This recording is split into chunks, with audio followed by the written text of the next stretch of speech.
El presidente Andrés Manuel López Obrador y el ejército mexicano están abiertamente confrontados. Existe un choque entre el mando civil y el militar que no se puede ya ocultar. No es una mera especulación. El hecho está asentado en el discurso pronunciado ante la plana mayor de las Fuerzas Armadas por el general Carlos Gaitán Ochoa. Peca de ingenuidad el presidente López Obrador en calificar ese discurso con elevados tintes de advertencia para instalarlo como un simple y entendible acto de libertad de expresión. El ubicarlo en ese amigable territorio es no saber descifrar o no querer entender el lenguaje silencioso, críptico en corto y casi siempre de absoluta lealtad que el ejército ejerce sobre su comandante en jefe, el presidente de la República. Desde los días en que Luis Echeverría entró en ruta de colisión con el general Marcelino García Barragán, en México no se vivían días de tanta tensión entre un presidente y sus fuerzas armadas. La política de no confrontar ni a la delincuencia, las ofensas hacia los militares impedidos para actuar frente a los ataques civiles y la todavía nebulosa frontera entre las responsabilidades del Ejército y la Guardia Nacional son la causa.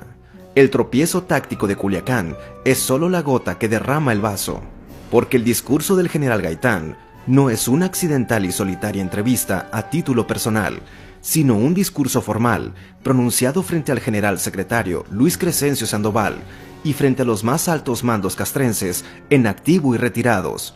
El mensaje es claro, y quien lo pronuncia lo hace en nombre de los hombres y mujeres de verde olivo. Nos preocupa el México de hoy, dice el general Gaitán, quien abre su discurso advirtiendo que nos sentimos agraviados como mexicanos y ofendidos como soldados. Y después de esta suave entrada, vienen las definiciones, que exhiben sin cortapisas el choque entre las Fuerzas Armadas y el gobierno de la Cuarta Transformación. Eso queda expuesto cuando el general Gaitán dice que vivimos en una sociedad polarizada políticamente, porque la ideología dominante, que no mayoritaria, se sustenta en corrientes pretendidamente de izquierda que acumularon durante años un gran resentimiento, y sin dejar de reconocer que 30 millones de mexicanos eligieron en las urnas a quien despacha en Palacio Nacional, el general Gaitán advierte que es una verdad inocultable que los frágiles mecanismos de contrapeso existentes han permitido un fortalecimiento del Ejecutivo, que viene propiciando decisiones estratégicas que no han convencido a todos, para decirlo con suavidad. Pero esa suavidad se endurece cuando dice: ello nos inquieta, nos ofende eventualmente, pero sobre todo nos preocupa, toda vez que cada uno de los aquí presentes fuimos formados con valores axiológicos sólidos, que chocan con las formas con las que hoy se conduce el país. La admisión de que existe un choque entre ejército y presidente es explícita. Los militares no están de acuerdo con las formas bajo las que hoy se conduce a México. Lo preocupante se da cuando el general Gaitán sentencia que su deber irrenunciable es mantener invariables los principios de honor, valor y lealtad para con el pueblo de México. Sí, para con el pueblo de México. Y el honor, valor y lealtad para con el presidente, que es el hombre electo por ese pueblo.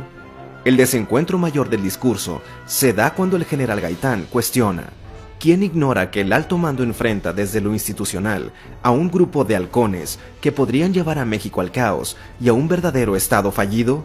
La denuncia, que es dura y no descartable, es muy grave y alarmante, sobre todo si no se dan los nombres de esos halcones, porque apuntar sin señalar a los culpables específicos induce a pensar que se están creando las condiciones para hablar que desde adentro del gobierno se conspira contra el ejército, y viceversa. El discurso del general Gaitán concluye advirtiendo que trata de mantenerse dentro de la disciplina a la que está obligado y que reitera su lealtad irrenunciable a México. De nuevo, y la disciplina al presidente, quien desde la izquierda que rechazan y con la que admite que tienen un choque de valores, ¿no hay una específica mención? Al cierre del discurso, el general Gaitán hace una petición de respaldo y solidaridad para el general secretario Luis Crescencio Sandoval. De nuevo, ninguna mención de respaldo y solidaridad para quien por ley es el comandante supremo, que es el presidente López Obrador. Por esto decimos que esto no es un simple ejercicio de libertad de expresión. El discurso del general Gaitán, a nombre del ejército, es un mensaje retador, desafiante, al estilo personal de gobernar en la Cuarta Transformación. Un estilo frente al que, es claro, no les cuadra a los hombres en uniforme verde olivo, que se sienten amenazados hoy por sus halcones. Inédito y preocupante.